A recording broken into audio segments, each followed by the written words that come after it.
shield on Twitter. They need to be getting mean phone calls. They need to be getting letters. I mean, phone calls, they're letters, basically any emails, like everything. They're in favor of wage slavery. I mean, those people. Let's not kid ourselves. They're in favor of wage slavery, and they don't care if you don't make enough to have a living wage. Corporation Dems. They believe in huge businesses that pay their workers slave wages. I mean, it's sweatshops. They're huge sweatshops. They're literally huge sweatshops. They're past the corporate Dem title. They're almost Republicans, if not. The 8 Democrats that voted no on the minimum wage, they're not corporate Dems. They're moderate Republicans.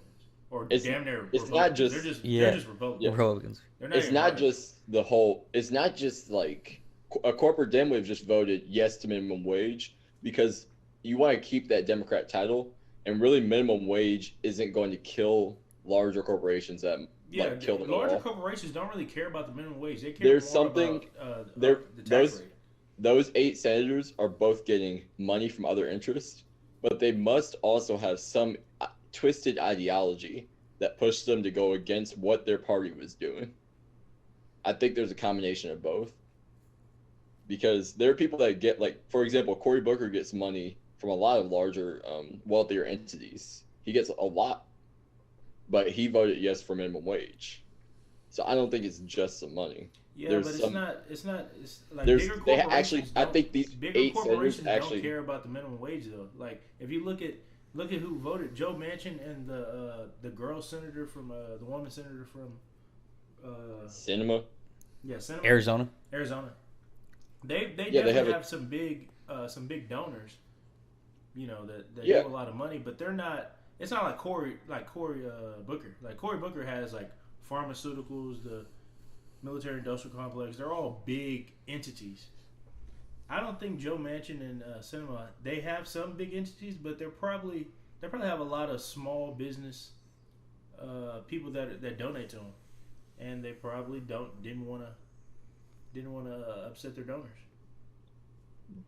The minimum wage, small if they had any, small to intermediate sized companies, if they had any sense, they would talk to Biden and pair a minimum wage increase with a small business tax credit to offset that for like smaller businesses. Well, no, I think that's why I don't think these politicians are that smart.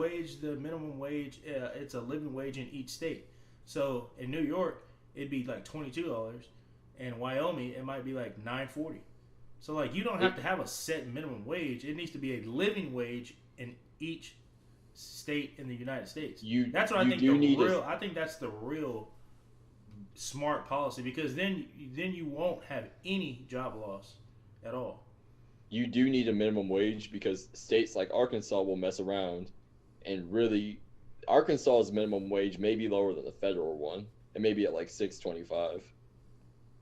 No, it's not $6.25. It's $7.25. It has to be $7.25. Arkansas's that was the most egregious case, but you will have states that mess around and say we're not going to actually set that wage a living wage. So you need a baseline. No, that's a federal mandate. Like the federal mandate is whatever the living wage in the state, that's what the minimum wage is. So like they don't have a choice. Like what like I just don't think our government set the parameters. And they have to pay that minimum wage. I think that may be ideal, but our government, the people in politics, I don't think are competent enough to pull that off. Like I think these people are actually not. It's not a hard thing to do. It's not a hard thing to do to wage a living wage in each state. I don't think these people are that. A lot of these people are that bright. I'm gonna be real.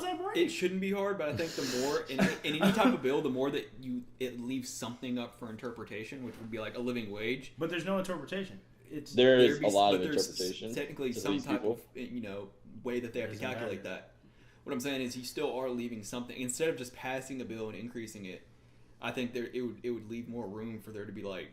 Look, I'm in favor of $15 minimum wage for sure, but these people could say that you're living just by being a living wage. They could say, well, you get 2 meals a day. No, but you live in a trailer. What I'm saying, like they can't do that. Like I'm saying, the federal government, if they say a living wage, the state doesn't have the I'm saying the state won't have the obligation to set what a living wage is. That's these people are the federal government. The federal government. I'm saying the federal government would have to. They'll have each 50 states. They'll have a list, and I don't know who. I guess you get a third party or somebody to figure out what the living wage in that state is, the actual living wage, and that's what the minimum wage is. Yeah, but what economist are you bringing into the room? And then you tie that to inflation. The CBO is pretty conservative. You have people like Larry Summers who have worked consistently with Democrat and Republican organizations. It depends what type of president you have in office. Like if we had the policy I'm saying, Joe Biden would never do it. Like, yeah. And if he did, then what y'all would say would probably happen. Like a living wage wouldn't be a living wage in Arkansas. They'd probably make it under the federal minimum wage now. So it just depends what executive branch you have in office. I agree with your idea in theory, but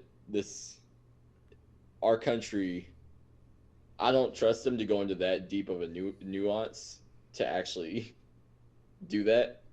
I think it needs to be set at 15. It needs to be set at a level. You got to go big or go home. We can't even get a $15 minimum wage passed with majority Democrat, Senate, House, and executive branch.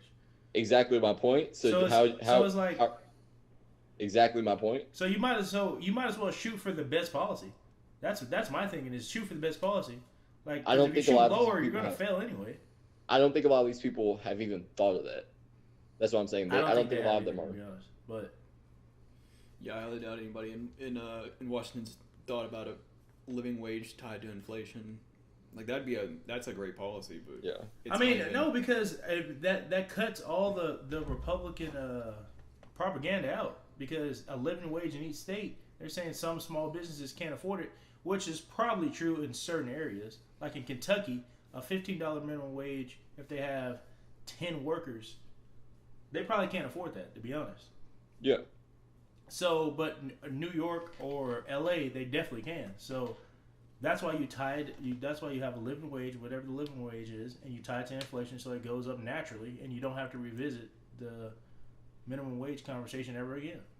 I think we should actually makes sense. Yeah, we should. Actually, it makes perfect sense, bro. This policy should definitely be advanced because policies like this that seem like competent leaders. That's what I'm saying.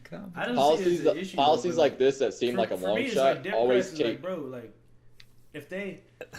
like if you're a Democrat, like why wouldn't they propose this though? This makes no sense because in certain red states, it's not going to be $15. So the Republicans, they can't complain.